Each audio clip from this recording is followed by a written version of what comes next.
Parler, Inan Gürbüz, délégué de la Chambre de commerce franco-turque, est avec nous sur ce plateau. Inan Gürbüz, bonjour. Merci d'avoir accepté notre invitation.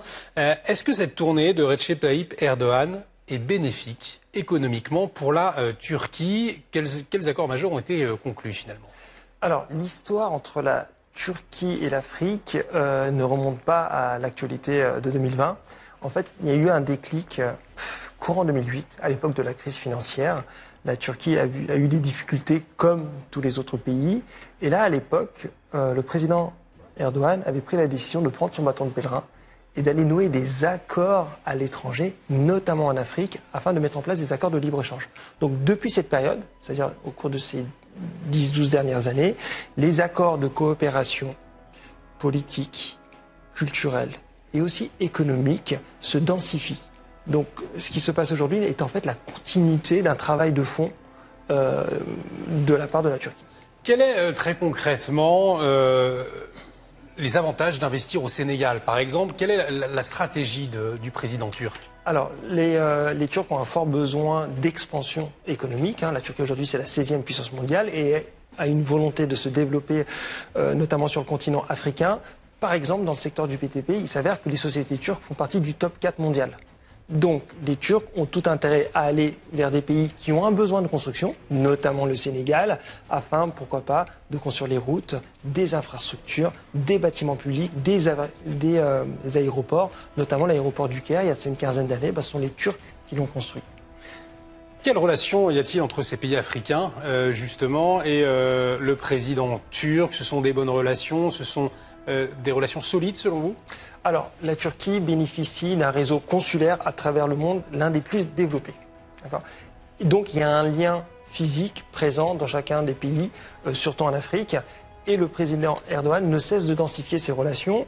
Par rapport, par exemple, avec l'Algérie, ils sont en train de mettre en place un conseil de coopération. Ils sont en train de mettre aussi en place un partenariat pour la construction d'une usine de pétrochimie en Turquie avec une société algérienne. Les Turcs actuellement remportent des appels d'offres dans le BTP, que ce soit au Maroc, en Algérie, en Afrique noire. Par exemple, au Maroc, ce sont les Turcs qui ont construit des lignes ferroviaires, les lignes de métro, de tramway, etc. Donc au final, on ne le voit pas, mais actuellement, les Turcs sont très actifs sur le sol africain. Vous le disiez, la Turquie, c'est le 13e pays au monde.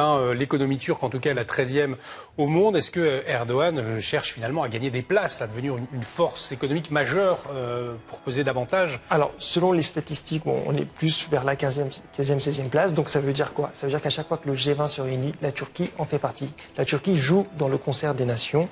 Et forcément, la Turquie a un projet ambitieux et volontariste, notamment pour 2023, pour fêter le centenaire de la République turque. La volonté de la Turquie, c'est de rentrer dans le top 10 mondial. Et pour ce faire, il ne cesse d'engager des projets de développement, notamment économique.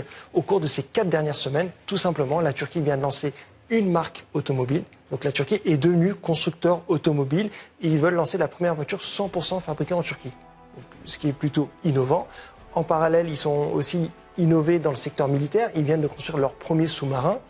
Avec la Russie, ils ont mis en place un accord de gazoduc afin d'approvisionner l'Europe. Donc au niveau économique, la Turquie a des ambitions et ne cesse de multiplier les projets. Alors on le sait, la Turquie qui intervient aujourd'hui en Libye, est-ce que cette intervention, selon vous, ne pourrait pas écorner l'image de la Turquie en Afrique? Alors la Libye, c'est un cas particulier.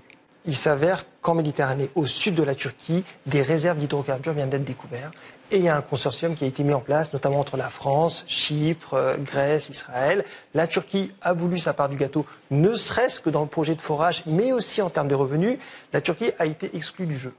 Et donc, pour ce faire, la Turquie a contre-attaqué en mettant en place un partenariat avec la Libye, notamment le pouvoir en place, le GNA, qui est reconnu par la communauté internationale.